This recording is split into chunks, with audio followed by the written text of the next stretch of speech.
What's up, guys? Kurt Hughes here with Night Baseball. Been wanting to do a video breakdown of a Nationals guy for a while. So today I was kind of sifting through some video of Daniel Murphy, and I came across this MLB Network breakdown of one of his swings from last year, which I thought was really, really interesting because one of the things that I noticed a lot about this video is that the language that they're using to describe what Murphy is doing is way different from the language that we at Ignite use to describe what he's doing in this swing. So what I'm going to do is I'm going to run this video back from the beginning, and I'm going to let Sean Casey and Cliff Floyd kind of introduce everything that's happening and talk about the swing a little bit, and I'm going to kind of jump in and kind of give my 2 cents about what I think is actually happening here. You got to go back and look at Daniel Murphy. I mean, obviously this guy has had an unbelievable season so far, hitting for power. But his first home run is the reason this guy's one of the best hitters in the game. Because you can't teach this. You could do all the work you want in the cages. You can't teach this swing right here. This is a curveball that backs up and it's running in on his hands. He makes a commitment to it. But watch what he does. Watch this, Cliffy. Look at his hands and where the ball is. All of a sudden, his eyes say right here, how am I going to get the barrel to this ball? What do I have to do? I'm one of the best, most coordinated humans alive. Watch his front arm. It slides across his body. Watch his back elbow. It rides his body literally in just to get the barrel where it needs to be. It's absolutely unbelievable. Watch this. Slide the front arm in, pull the back elbow against your body, barrel the baseball. Look at the hips riding through the zone. That right there, though, you can't teach. You can't teach what Daniel Murphy does right here of how he barrels up that baseball and gets through there. You know, Cliffy, that's the pitch no one loves. The ball that's kind of up in on your body, and how do you get to it? But you look at his stats versus the Mets. You talk about a Met killer right here. You think he loves going against these guys? 429, 4 big flies, 11 ribbies. This guy's coming at you and ready to do some damage. You can't teach it, but can you practice it? So if I'm a 15-year-old and I'm at home and I just saw that home run, I'm a left-handed hitter, and I'm like, how does he do that? Is that something you could work on? Like, how would you do it? How do you generate power with your hands this close to your body? Well, I think that's the thing about it is sometimes you got to give credit where credit's due. You're talking about these guys are some of the most coordinated human beings in the world.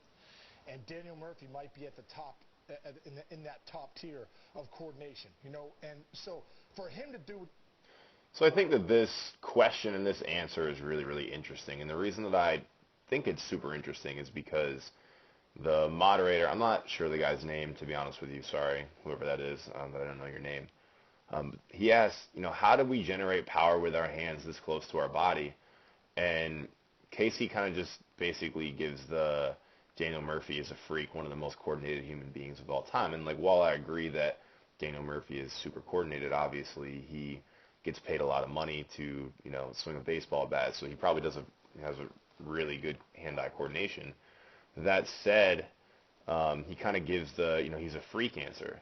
And, I really don't buy that answer at all because Murphy really isn't generating power with his hands. He's generating power with his body. And when your hands are that close to your body, that's the only thing that you can actually generate power with. So I'll kind of run back here to Murphy's swing.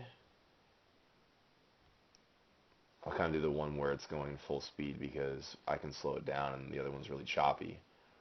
So you're going to take a look and just notice how close Murphy's hands are to his body, and they kind of make, they make reference to how close they are. So obviously they're seeing the same thing as far as that's concerned.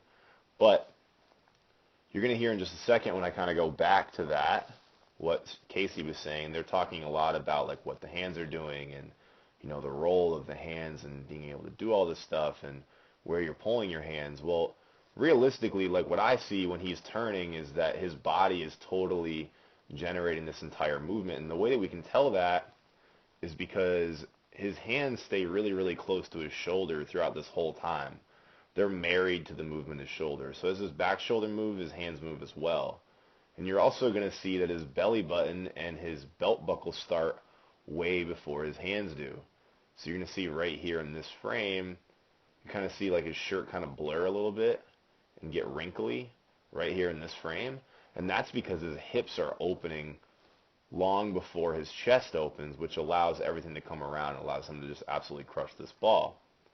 So the answer to that question really isn't, how is he generating that much power with his hands? The answer is really like he's generating that much power, and he's doing it because he's using almost all his body weight in the swing. If you think about it from a very scientific perspective, even though it's kind of like eighth grade science, if you think about it that way, then essentially the greater the weight that you turn, the harder you hit the ball. So there's this equation, F equals ma, force equal to mass times acceleration. So basically what that means to us, I'll just kind of draw it up over here. So F equals ma. Let's imagine two trucks are driving down the road. They're going the same speed, okay, which acceleration doesn't really mean speed, but we'll kind of just pretend it does because it makes everything a little simpler. So let's say they're going the same speed, and one truck weighs, a lot. The other one doesn't weigh as much. The one that weighs a lot is going to generate more force.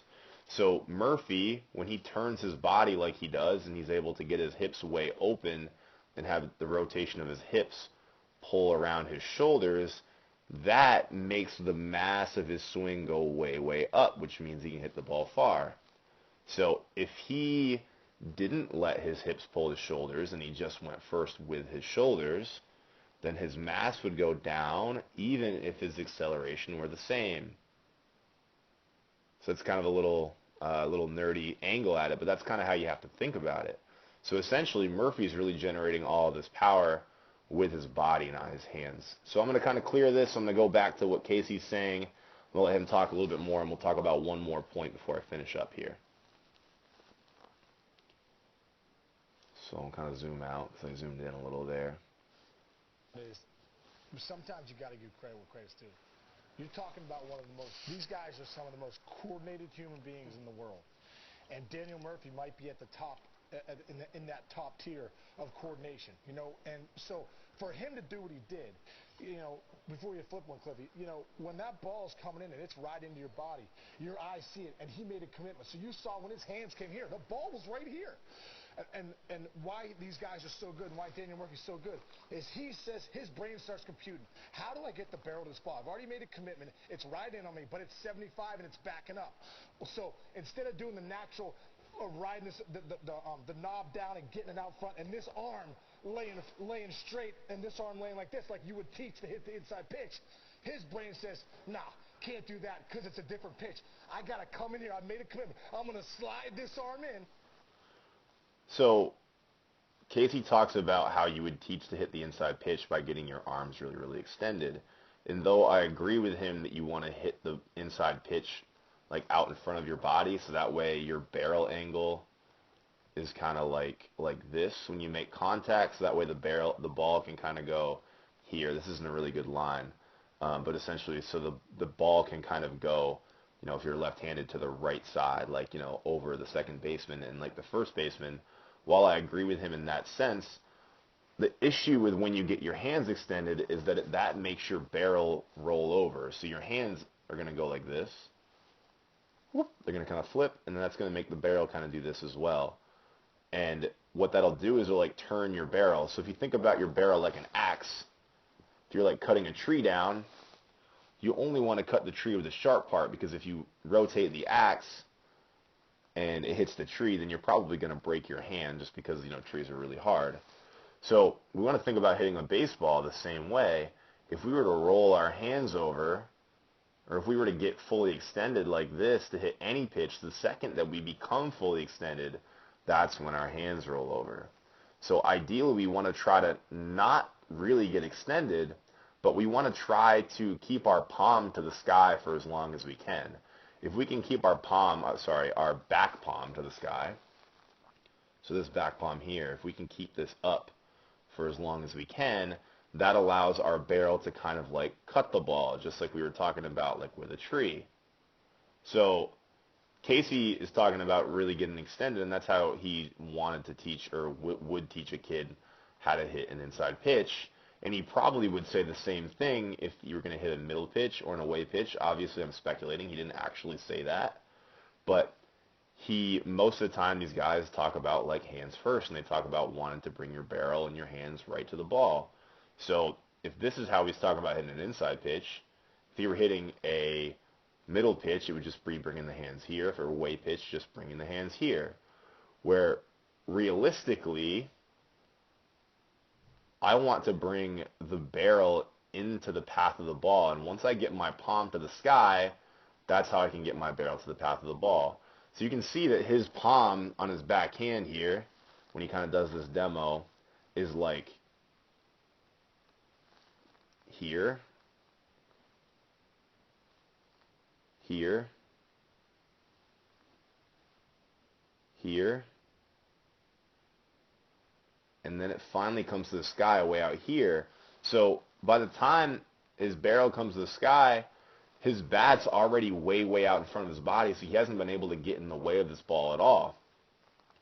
So we'll kind of jump back here to Murphy again and look at his swing.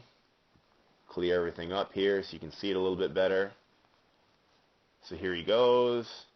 You can see Murphy's palm comes to the sky, not right away, but really close. You can see it starting to work to the sky right there.